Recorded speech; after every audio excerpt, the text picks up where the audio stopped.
well do you really know yourself? Because there is a bunch of research out there that suggests that it's statistically quite unlikely that either you or I, for that matter, have a decent level of self-awareness. By the way, my name's Hazel Gale. I'm a former therapist turned author and creator of the stress relief game Betwixt. Welcome to my channel. So, according to leading self-awareness researcher Dr. Tasha Eurich, when it comes to self-awareness, there are just two types of people: those who think they're self-aware and those who actually are. To be clear, she was being facetious with that comment. There are some people who know they aren't self-aware and are right about that, but not many. According to the findings of Eurich's team, around 95% of us believe that we know ourselves, our aspirations, values, strengths, weaknesses, and impact on the world. But the number of people who actually have access to that knowledge with any kind of accuracy is closer to 10 or 15%.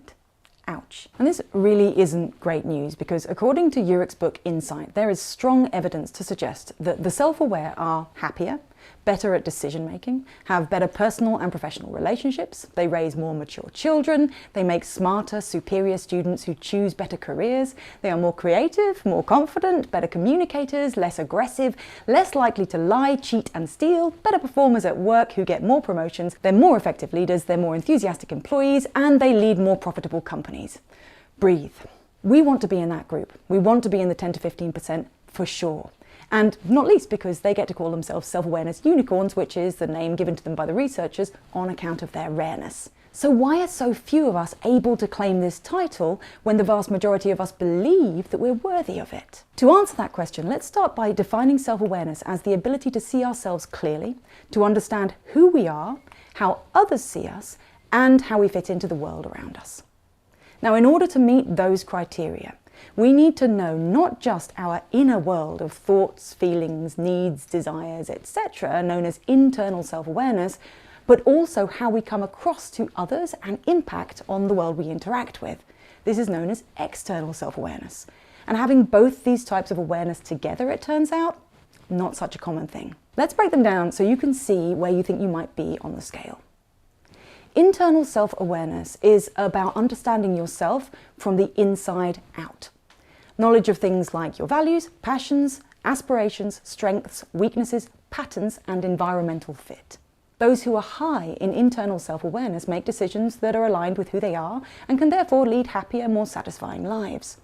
Those who are low in this type of self-awareness, however, can find themselves acting in ways that are incompatible with what's truly right for them. They might stay in jobs that they don't want or relationships that are bad for them because they don't really know what they need from these things. External self-awareness, or understanding yourself from the outside in, is knowing how other people see you. With high external self-awareness, we'll be able to build stronger, more trusting relationships. With low external self-awareness, however, we'll be naive about how we come across to others. We might be completely blindsided by feedback, and we could find ourselves wondering why we struggle to maintain healthy relationships. So, to be a self-awareness unicorn and to reap all the rewards that come with that, we need both these types of awareness. But it doesn't happen naturally. Studies do not show a direct correlation between internal and external self-awareness. Some studies even show an inverse relationship between the two because having too much of one can get in the way of developing the other. Picture someone who thinks a lot about their inner world, but doesn't take the time to get feedback from others or learn how they appear from a perspective that's different to their own.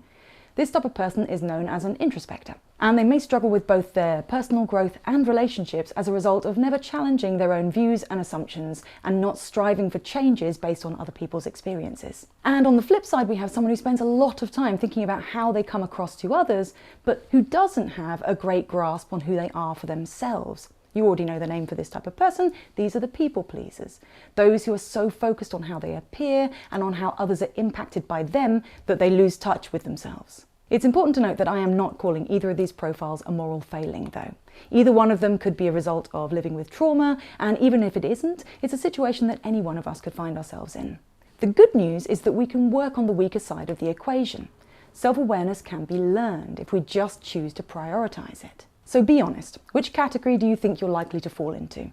Are you low on both internal and external self-awareness? Eurich calls these seekers. Are you high on internal self-awareness but low on external, an introspector? Are you high on external self-awareness but low on internal, a pleaser? Or do you think you've hit the jackpot and actually have high levels of both? Assuming you don't already think you're a unicorn, here's how to work on the weak spots. In order to develop external self-awareness, you can start with some perspective taking. Imagine yourself through the eyes of other people every now and then, and practice considering problems from other people's positions. The number one thing to do, though, of course, is to ask other people for their honest feedback. If you're going to do this, please start with someone who feels safe. You can work up to the more challenging people later. In order to develop internal self-awareness, you need to do the opposite.